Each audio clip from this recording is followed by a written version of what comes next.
colleagues on the dais and off the dais, my dear students, very good morning to all of you. So I think this is the third session. We are continuously doing this program. We are doing a great milestone towards it. Now the resource persons are coming from the deputed coaching centers. 4 experts are coming.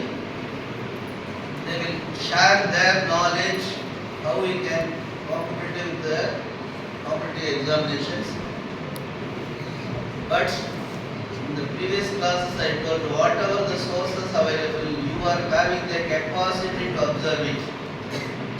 பல வகுப்புகளில் சொல்லியிருக்கேன், ஒரு மரத்துக்கு எவ்வளோதான் தண்ணி ஊற்றினாலும் உரம் போட்டாலும் தேவையான அத்தனையும் கொடுத்தாலும் அதை உறிஞ்சிறது வேர்கள் தான்.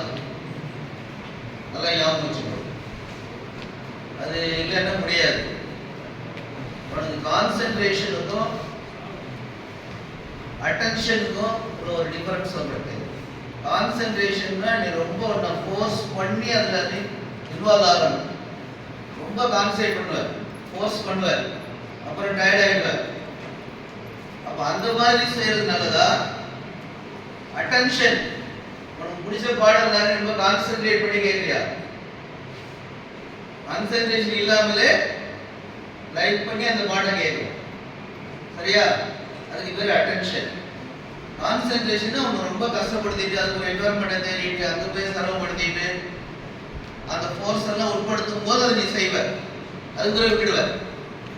பட் அந்த அட்டென்ஷன்ங்கிற ஹேபிட் நீ பழகிட்டீங்கன்னா உனக்கு விருப்பப்பட்டதெல்லாம் நீ எந்த கான்சென்ட்ரேட் பண்ணாம லைஃப்லேயே நீ வந்து ஒரு வரி பிசகாம அந்த பாடலுக்கு வரிகள்லாம் செய்வ. அதே மாதிரி தான் இப்போ இந்த கோர்ஸை நீ வந்து ஒரு அட்டென்ஷனாக எடுக்கணும். அப்போதான் உன்னால முடியும். ஒரு ஹாப்பி என்விரான்மெண்ட்டை கிரியேட் பண்ணி யூஷுவல் கிளாஸஸ்ல மற்ற நிறைய பேர் டைம் ஃபேக்டருக்காக நான் இதெல்லாம் முடிச்சுக்கிறேன். பட் நம்ம மறுபடியும் சொல்ல வேண்டியது, ஒவ்வொருத்தரும் எடுத்துக்கொள்ள வேண்டிய உறுதிகள் என்ன? இப்ப நான்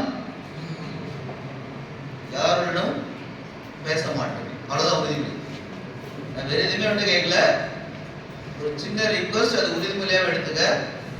கையில் எல்லாரும் பேப்பர் பேனா எடுத்துக்க. ஐடியலாகவே இருக்கிறேன், நான் பல முறை சொல்கிறேன். இந்த மெயின் மெமரியில் கொஞ்சம் தான் ஸ்டோர் பண்ண முடியும், இந்த சிபிஐயில் கொஞ்சம் தான் ஸ்டோர் பண்ண முடியும். கம்ப்யூட்டர்லேயே செகண்டரி மெமரி வச்சிருக்கிறோம். இது எல்லாமே செகண்டரி மெமரி. எல்லாரும் செகண்டரி மெமரி எடுத்து வச்சுட்டு உட்காரு. நான் மற்றவனுடன் பேச மாட்டேங்கிறத சத்தியம் பண்ணிக்கிறேன்.